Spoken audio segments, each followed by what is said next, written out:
slide, please.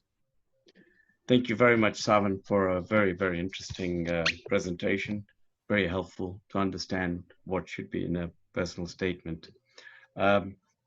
Just before we start the question answer session, I would like to just introduce the panelists who are going to be joining Savan, Pranay Shah and Bella Shah. Pranay graduated from the University of Oxford last year, having completed an integrated master's degree in biochemistry. Before this, he did A2 levels in biology, chemistry, maths, and physics. Currently, he is undertaking a biological sciences PhD at the University of Cambridge, researching DNA damage repair and germ cells. Bella has just completed the third year of a pharmacy master's degree at Cardiff University. During this time, she has also been the social secretary for Cardiff's Pharmacy Society, as well as the competitions coordinator on the executive committee of the British Pharmaceutical Students Association. Last summer, she embarked on the Erasmus Plus program, through which she undertook a 2-month research traineeship at the Charles University in the Czech Republic. So without much ado, let me give you the first question. I'll pass this on to Savan, please. And then I guess the other, both Pranay and Bella can add if they wish. With the current situation, especially in the COVID-19 situation, obviously it is very difficult to get work experience places. Are there any other alternatives to ensure these can be included in the personal statements? That's one leg. I've got another bit of the question, so let's start off with that first. Yes, actually, that's a good question. And I would say that there are other alternatives. So yes, you're quite right to say that you can't have generally a physical kind of work experience, but there are many organizations that are actually offering virtual work experience, and they will actually give you like a letter of recommendation. So in terms of saying that you have done this level of work experience with them for this amount of time. And that certainly is way better than just doing nothing, because again, the universities want to check that somebody is being proactive, that they've actually, despite the chaos of the COVID-19 situation right now, that they have done the utmost best to find some suitable alternative. Sorry, you're cutting out. Experience. That's what I recommend all my kind of clients to do that. Okay, so yeah, that was, I think, the second leg as well. That, is it worth mentioning work experience placements where they've managed to get secured the placement, but obviously got cancelled due to the current crisis? And as you say, it's probably better to get some sort of letter from the people willing to provide work experience. At least there is backup in the event that somebody asks you the question. Correct, totally, yeah. Okay, all right. Any additions to that from Pranay and Bella, or can we move on to the next question? Sorry, if I cut out. Remember, everyone who's going to apply most people who will apply will be in the same cohort as you, in terms of, and the same situation will be, they would have maybe missed out on the work experience they would have got otherwise. Mm-hmm. And universities will understand that. So don't worry too much. But again, like Savan said, just try and find an alternative. Speak to the people who you would have got experience with. See if they can maybe do it on an online platform. The courses where it's very important, like medicine, dentistry, veterinary. Think of work experience in similar sectors, such as maybe your local pharmacy, where you can still demonstrate patient communication, and then just read around the subjects and do extra stuff. Thank you. Okay. So I was going to say, worst case scenario, you can go and pick some fruits and vegetables. We're looking for people to help out in the farms, really. Yeah, absolutely. Okay. Nirmal? Yeah, basically this is for everyone. I'm just looking at the MMI. How do you prepare for the MMI? And is the criteria for an MMI so do you have it beforehand? Or is it on the day? So when you turn up at the university and they actually do the MMI, that's when you realize what they're going to interview you on. So how do you prepare for an MMI basically? Yeah, I'll take that one if you don't mind. So what it is that MMIs, the universities say that the MMIs are non-coachable, that people cannot actually, be coached for them. However, that is untrue because there are many places where you can actually um, resources that you can actually find where essentially you can prepare yourself for stations in terms of what they're going to offer you, different scenarios, different stations. The best way of preparing for them, though, is actually by role playing. Okay, so what I mean by that is you find somebody who's essentially a good actor, can behave as a particular the instructions are given in a particular station, and then somebody else can actually cross-check what they've done. So, for example, I've got a list of, for example, stations in terms of material where there's a mark sheet in terms of what they look at, and basically in terms of the different types of scenarios that come up for different universities. I have to say these are different for different universities. So you have to prepare the ones that are most effective for a given university. And so the role-playing side is very, very important. And there are many people who just go in there not knowing what to expect, and they make a complete mess of it because you're time pressured and you will be assessed on how you actually come across in your body language format. So it's definitely worth preparing. And if you are not sure, then, get in touch, really, Mm-hmm. Thank you. Sandeep? All right. So this one is actually for Bella, but then all three of you can go for this as well afterwards. What criteria do admissions tutors use when evaluating a personal statement?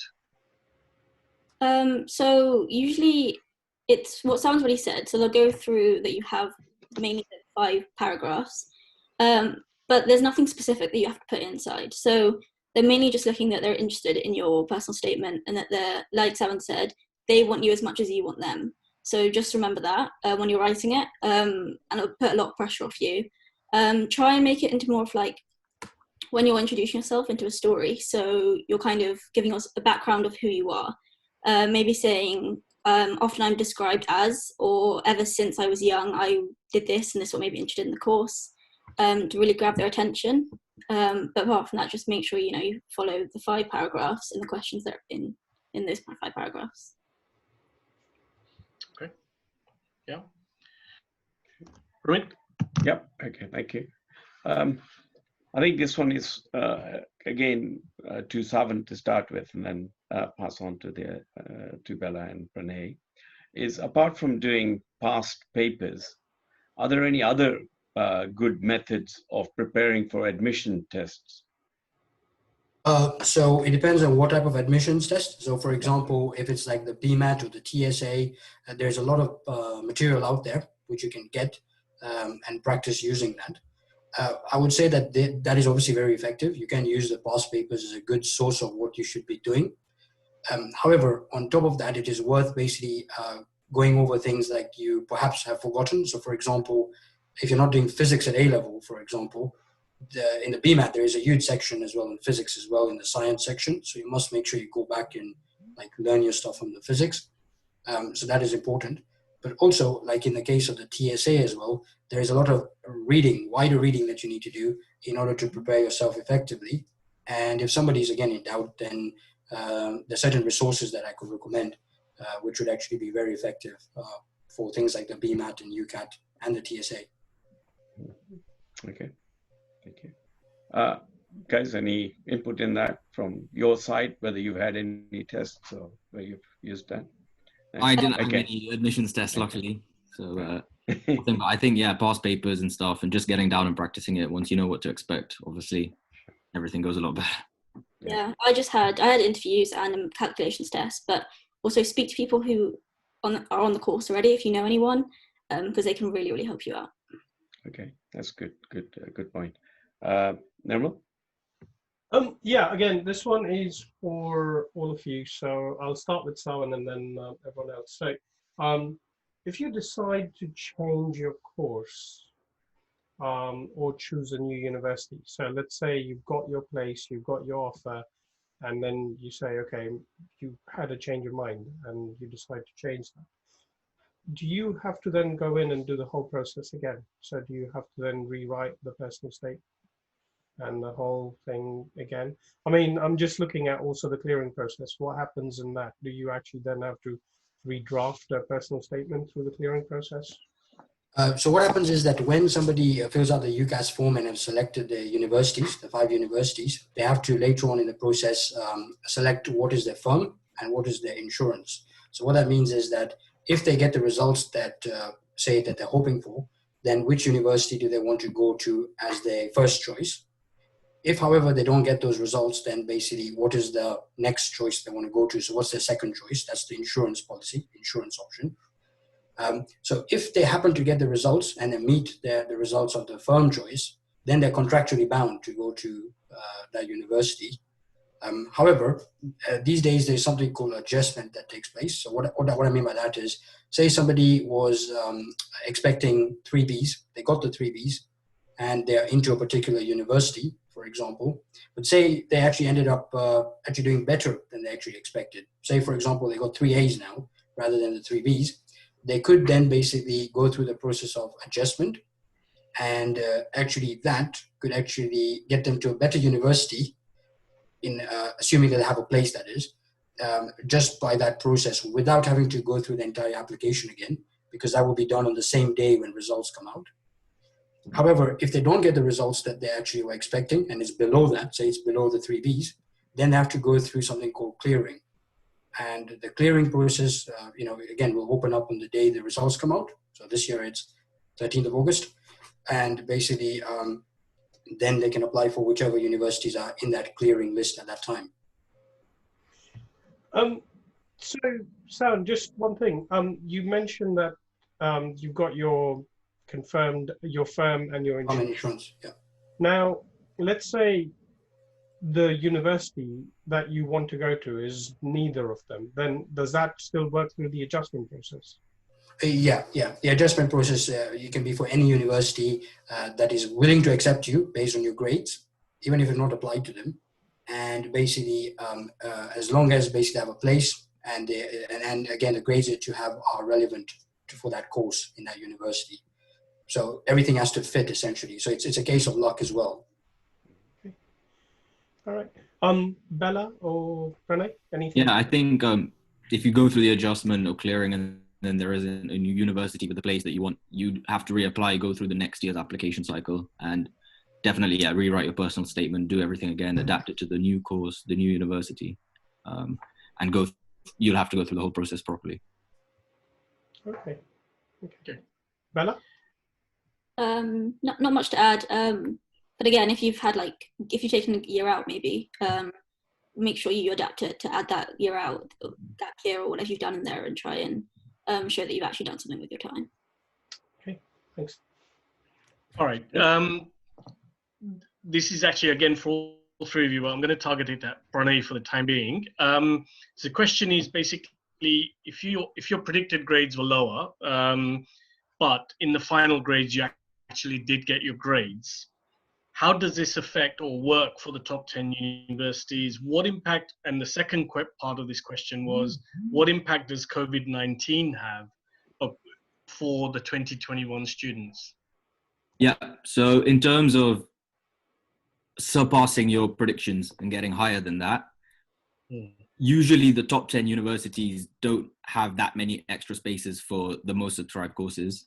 They give out the offers that they have the spaces for, and often there's not much on the adjustment or clearing. I think if you get lucky, as Sawan said, you can find spaces sometimes on your course.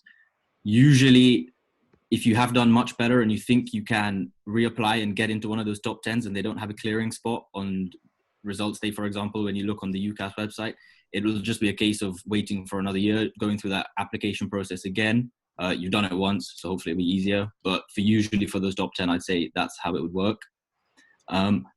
As clearing is not too common for those universities, Oxbridge and Russell Group ones at the top. In terms of the impact for COVID-19 for 2021, I think even when I speak to university people, even they really don't know what's going to happen.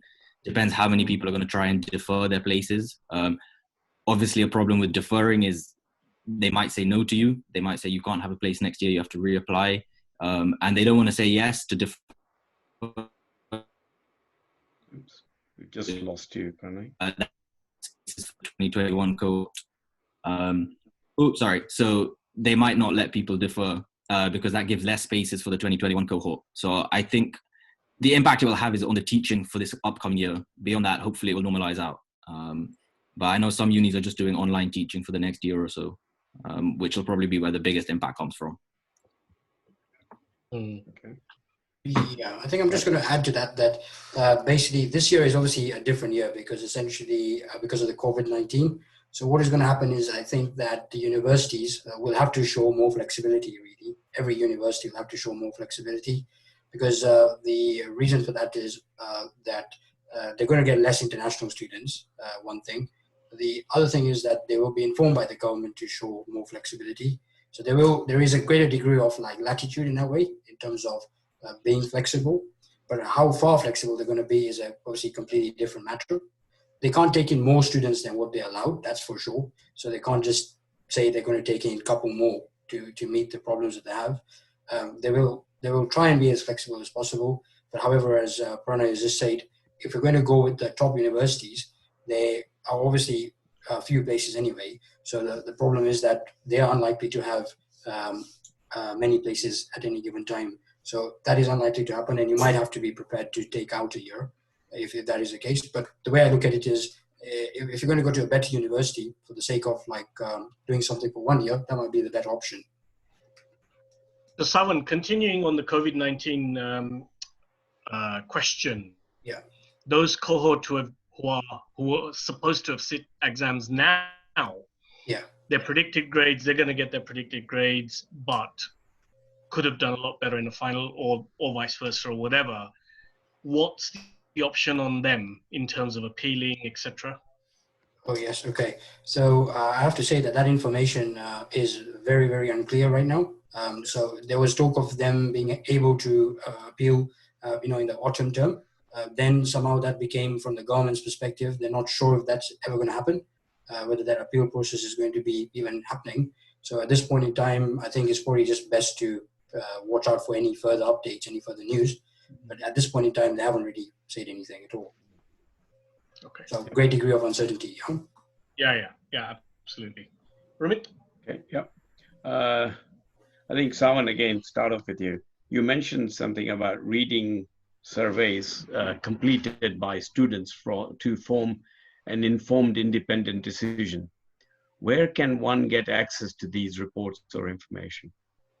They're actually available freely online, so you can actually look for them. You can look for the most recent ones. So in this case, to be for the last year, and that is a really good source of unbiased feedback from the students' perspective in terms of what do they make of the university, the course, how it's taught, any other extracurricular societies and factors that go in and around university. They actually rate them and score them. So therefore, that could be a very useful guide for somebody who's planning to join a university, whether that is something that they find appealing to them.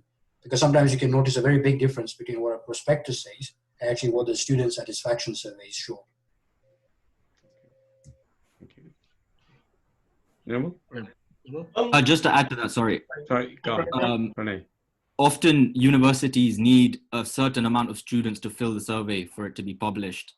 And while some unis give incentives to the students to publish it, in other universities, students are trying to boycott the surveys. And so often you'll see on these things that some unis have NA for student satisfaction, for example, and it's not available.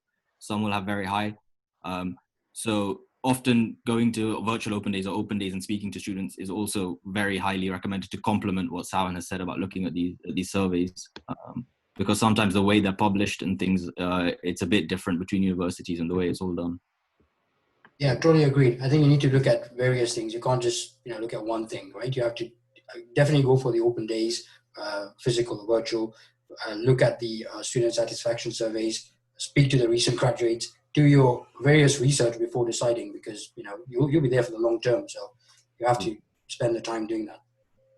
Yep. Nirmal? Yeah, actually, just so Pranay and Sawan, just sticking to that.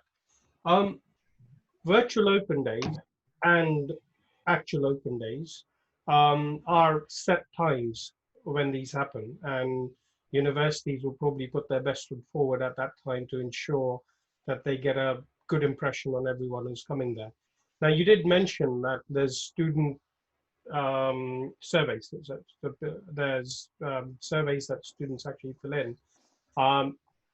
Is there a site that you can actually pick that from? Because if it's on a university site, I'm sure it's filtered, right? Yeah, it's not on a university site, definitely. It's an independent kind of website. So the universities have no say in that. But obviously, as Pranay just mentioned, with the student satisfaction surveys, they need a certain number of students in order to make it publishable. So some universities may even incentivize the publication of those by offering some rewards to students. Naughty tactics essentially.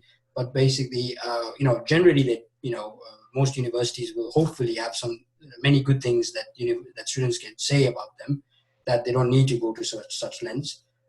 So I think it's a good source, but obviously back it up with the going for the virtual open days and so on. The virtual open days, to answer the other part of the question, is basically you need to look at the university website, because this is continuously changing. This information, it was not available a couple of weeks ago. Now many universities are now deciding when those virtual open days will take place. So it's definitely worth looking at the website. Okay, sorry, there's just one thing taking back from that. So if you wanted to go see a university, and I'm going to disregard COVID-19 and just look at a normal cycle, can you go and visit a university outside of the open day cycle? Yep, you can. I think I did a few times. When you can't make the open days, you just email the head of the department. Often they have a contact on their course pages and on the department pages, and you just email them and they will let you come and visit the university any time of the year, really. And that's especially important for international students, because you can come and just do all your universities in one go, even if they don't have open days at those times when you're here. But yeah, you can do that, and it's probably worthwhile visiting unis, often 1 to multiple times, just to get a real taste for them. And yeah, you can go see them outside of the normal cycles of open days. I'd actually say try to visit them outside of the open days. This was something my high school emphasised a lot, because they're trying to sell themselves on their open days. So they're going to try and make the university look nice, get the people who are going to speak highly about the university in front of you, put balloons, whatever it is, up. So really try and go outside the open days and get a real feel for what it's like there. Yeah, I was going to add to that. It's obviously a free world, right? So if we wanted to go down to a particular university, obviously outside of the COVID-19, then we could just pay them a visit. We could just say we're here to see your university. They can't just say no, obviously. Yeah, I totally agree. I think it's definitely worth maybe visiting a university once. If you like it, maybe go there a second time. This is obviously outside of the normal open day programs, because open day programs are, first of all, there's too many people there. You don't actually get a personal feel for the university. Secondly, it's all going to be staged and coached anyway, so you might as well go at a different time when they're not prepared for you. Essentially, surprise them. Yeah. Just adding. Sorry. I was actually going to make a joke there and just ask Bella, did the balloons actually get you to choose a university? I can't say, because I went outside, you see. I followed the rules. All right. Yeah. I was just going to add to that question. And basically, how effective do you think these virtual open days are? Do you really get a true representation of the place? Well, I haven't done one, but on a hunch, I'm going to say it's better than not doing anything, but probably a lot worse than going there physically. I mean, if they can dress it up for you when you're there visiting in person, then imagine what they can do virtually. But 100% better than not doing anything. You still get to see it. You get to see, maybe get a better idea of the vibe. But then once the restrictions start to ease, just email the department after you've done a virtual open day and try and go see the university in person for sure. But definitely do the virtual open days. I mean, they're at no cost. You can just do them from your computer in the living room. It's not a lot of effort. Right. Yeah, Okay. totally agree with that. Yeah, in terms of virtual open days, that's the best you can probably do right now. So might as well just do that. Yep. It gives you some information different to what you've read, so still better than nothing. And also, whenever the physical open days, start again, then definitely go for that as well. Okay, Shandip. All right. So we've talked a lot in terms of personal statements for the science subjects, medics, dentistry, etc. But there are questions coming in for what advice would you give to art-based arts students, music students, or even architecture in terms of structuring any specific advice on structuring their personal statement? Savan?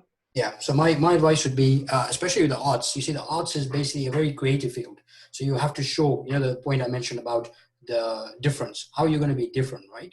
That is what the universities love to see with anyone, for example, doing like architecture or any other artistic kind of career, that they would love to see, like music you mentioned, and they would love to see, like, for example, the difference in terms of what else can you actually offer from a ideas perspective. They don't want just somebody to rattle out everything that they've heard about so far, because that's not showing creativity.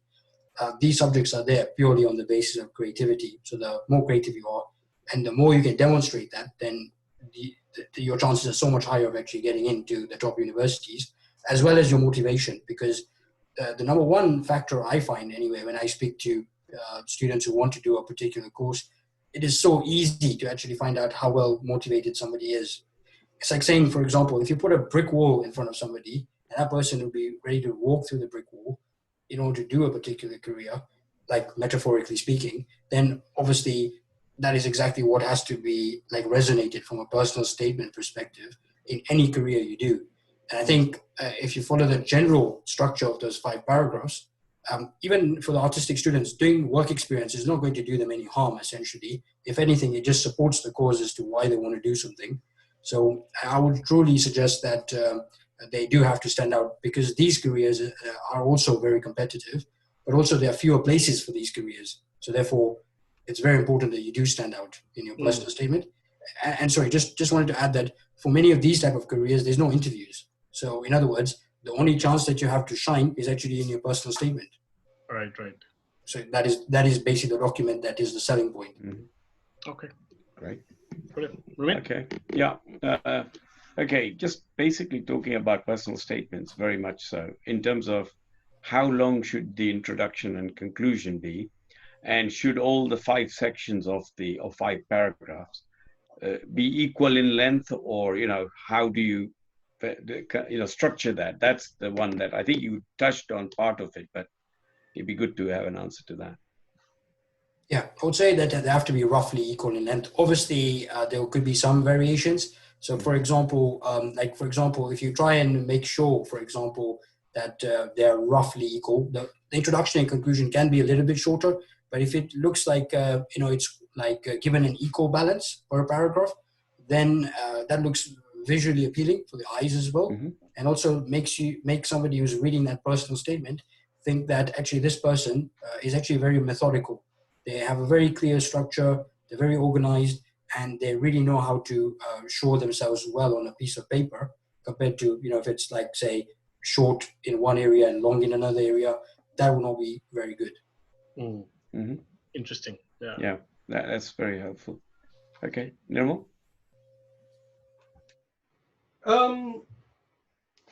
Yeah, actually, just sorry, I was just reading through.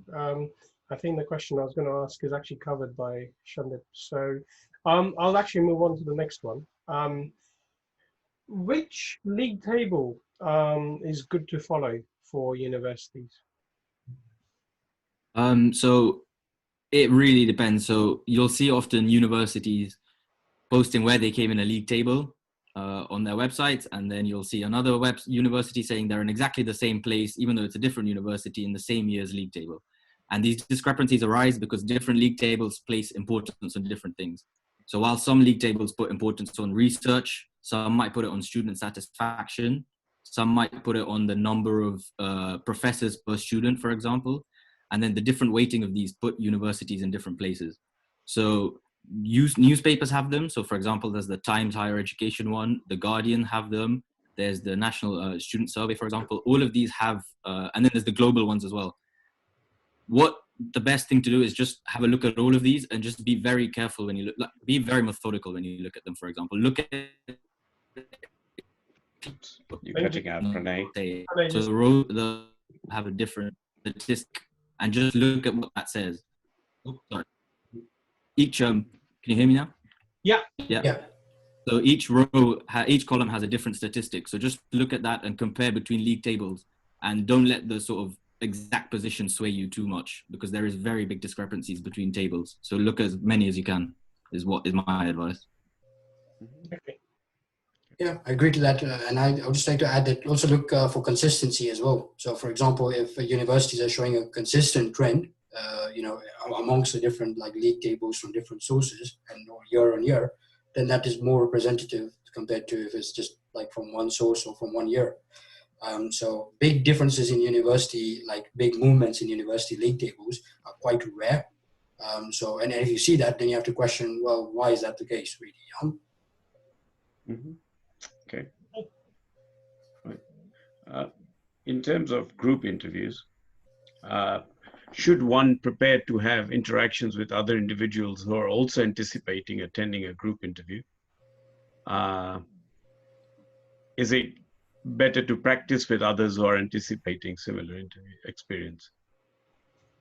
I'd say it's quite difficult to do this, of course, because you don't know the people who are applying to the same uni or the same course even. So I think the whole point is you're put in a situation with completely new individuals. So I'd say it's not much use in interacting. It's very much seeing how you interact with people, and I think we do that day in, day out. So it shouldn't really be an issue. But just make sure you do all the things that seem like common sense, but just go through in your head, because it can be quite difficult to maybe try and over-impress as well. Yeah. One thing I would add to that is just when you're in the waiting room, try and also, people still have eyes on you all the time. So even then, just make sure you've got a good appearance, and the way you're presenting yourself is appealing to anyone who's in the room. Yeah. I think the biggest difference with the group interview, if I could just add, compared to other interviews, is they actually want to see how well you can interact with other people. So, in unfamiliar settings, these are people who you haven't met before, who you know nothing about. But actually, if you can come across as a type of person who, somebody can associate with very easily and very readily, then I think that will be very good. Obviously, you have to be very respectful of others. So one of the things I find very important in a group interview is the ability to listen. So for example, when somebody else is talking, it's important to give them the time to talk and listen. Don't say anything obviously controversial. Also be very careful with regards to, if for example, somebody hasn't had the opportunity to talk, then one of the ways you can stand out is actually by saying, this person hasn't had a chance. Let's give them an opportunity to talk, because that actually makes you sound like very inclusive and like a really good team player. Great. Yep. Sandeep? All right. So this question has come through. It's not really 100% relevant to personal statements, but it's almost in terms of university interviews, etc. So talking about open days, what advice would you give for companies who are participating in open days? What would the potential recruits like to hear? Savan? So from a company perspective, what would the recruits like to hear, right? Yeah. Okay. Yeah. So basically, I think so are we looking from the company's perspective, right? From the company's perspective, yeah. Yes. Okay. So one of the key things is that the most obvious thing that they want to hear is about, for example, what does, for example, from what would people want to get from that basically organization? For example, say if they're to graduate, for example, then basically what kind of skill set would they be looking for, right? And then how can people demonstrate that essentially from not just the perspective of from the organization's perspective, but how does it actually fit in well with the university perspective? So say, for example, you get all the relevant skills from a given university, then how transferable are those skills to an employer or organization's perspective? And also the other way around as well, that if you take somebody from a university, then how compatible are they to your organization? Because you notice that sometimes there's very big differences when people graduate. and from a given university, they have very different levels of non-academic kind of interests, essentially. Mhm. That's always going to be a leap, though, isn't it? In terms of going into the real world, and as a student, there's always a leap, and so I suppose employers have that in mind anyway, don't they? So correct, absolutely, yeah. They have to have that, obviously, because these people have not had people from university generally haven't had much experience in the work sector. So it's a case of I think most employers would be looking at the potential. What potential does the candidate have to become a like full-blooded kind of individual in the organization? If they can see the potential, then I think they would employ that person any day. Okay.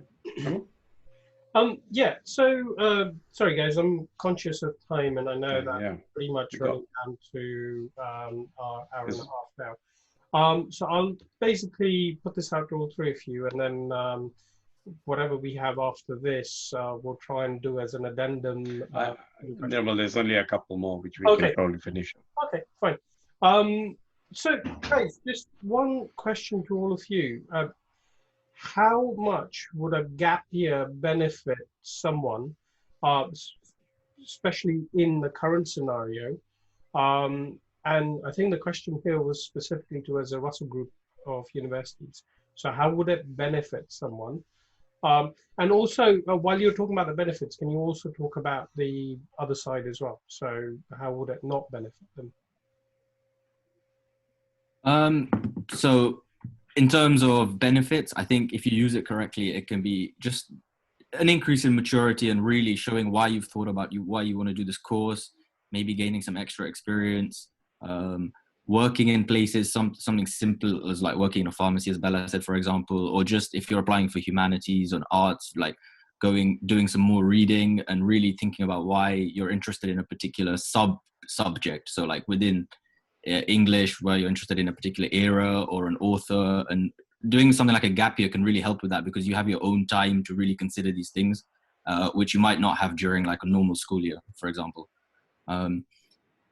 I can't really see it being much of a disadvantage unless you really do nothing at all, and you don't talk about it. If they ask you about it in your interviews, you can't say what you did, why it was helpful. It's also about striking a balance of maybe doing things you enjoy. Usually unis know you're doing this to maybe take some time out to travel and really go explore places and do things you've not done before. So you don't have to just work. And I think that's an important thing about a gap year. You don't have to take it as just like the unis just want you to work for a whole year. You can enjoy it, but mix it up with some work and like really exploring a subject area or doing an apprenticeship, for example. And Russell Group unis like that. And I think if you use it correctly, it can increase your chances. And again, this fundamentally boils down to maybe going to an open day and speaking to some students who were there that did do gap years and speaking to them, what did you do in your gap year? Because ultimately whatever they did helped them get in there. So if you can get direct advice from someone who's done that, then it's the most helpful thing you can do. Yeah, I think what Pranay said was quite a few times there was really important, was make sure what you do is useful. Try and have maybe a plan sort of set out before you just decide to do a gap year. A common one is working for half the year and then going traveling for the second half. Also, it can be really, really beneficial if you don't know what course you want to do or you're indecisive. A lot of people go to university and I think that people just see it as the norm now. But you got to remember that it's 3-4 years of your time, and it's again a lot of money, a lot of student debt. Make sure you actually know what you want to do before you step into just university life or a course. So that gap year can really help you decide that. But negativity-wise, I can't really see any disadvantages. I don't think I know anyone who's kind of gone into uni and not regretted taking a gap year. Once you step out of university, you're also just kind of have to feel like you have to go straight into a job. You kind of don't get that time away either for yourself or to travel, so that can be really, really beneficial to do that as well. Yeah, totally agree. I think a gap year is basically, many students say that's probably the best time that they've actually, got to think about, why they want to do things, put everything in perspective. And, say if they travel, they get an experience from, like how is it in the other side of the world, for example. This could even inspire them more to do something. Or in some cases, some people have actually changed their whole kind of career mind frame and done something completely different after a gap year, which is fine. I mean, they might as well know then than later on. So I think a gap year could be a good time for reflection, review of everything, and at the same time gaining more experience. And universities absolutely love gap year students, as long as, as Pranay and Bella have said, have been used effectively, and it shows that you just suddenly become a much more mature thinker. Just one thing. So would a gap year demotivate someone from further education? Yep, I've heard of this a few times where people have thought about doing university, gone on a gap year, maybe worked a little bit, and then decided actually university is not for me. I like to go and work. I want to be in the real world. I don't want to stay in education anymore. So that is a common thing, and I've heard about it quite a few times. And that shows, I think, that's a benefit, obviously, because that person otherwise would have committed to 3-4 years in university and not enjoyed it as much as whatever they found during their gap year that they actually want to do instead. Okay. Can I ask if you can answer them quickly, please? We're running out of time, but we will take a couple more, because these are the last questions. There's one more after this. Given COVID and the current situation of having predicted grades, where you have not had the opportunity to prove yourself by sitting exams, and presumably you cannot appeal the predictions, what would you suggest as a way forward, Savan? So are we talking about the current year 12s or the current year 13s? Basically, current year guys who are actually in the process of, actually in the process of doing or getting predicted grades, basically. And so my answer to that would be, I hope you guys are very obviously, nice to your teachers, because your teachers are the ones who predict your grades. So if you're nice to them, then why not? They would actually have given you a good grade. But on the serious side of things, I think that basically, most importantly, I think that I'm sure there will be something that will come out, okay, where they can review, where they can appeal. But the only thing is that it might be, like, say, too late for them to go in this year, potentially, if it comes out too late. And you might be in a situation where you might have to be prepared to take a year out and then go back the following year. So that's the kind of disadvantage I can think of. But I'm pretty sure that they will have to have a system in place, because surely not everyone is going to be happy about the results this year.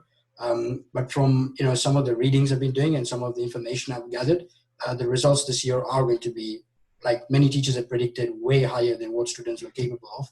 And in fact, the exam boards are actually trying to bring it down, because it's so high, they have to try and bring it down.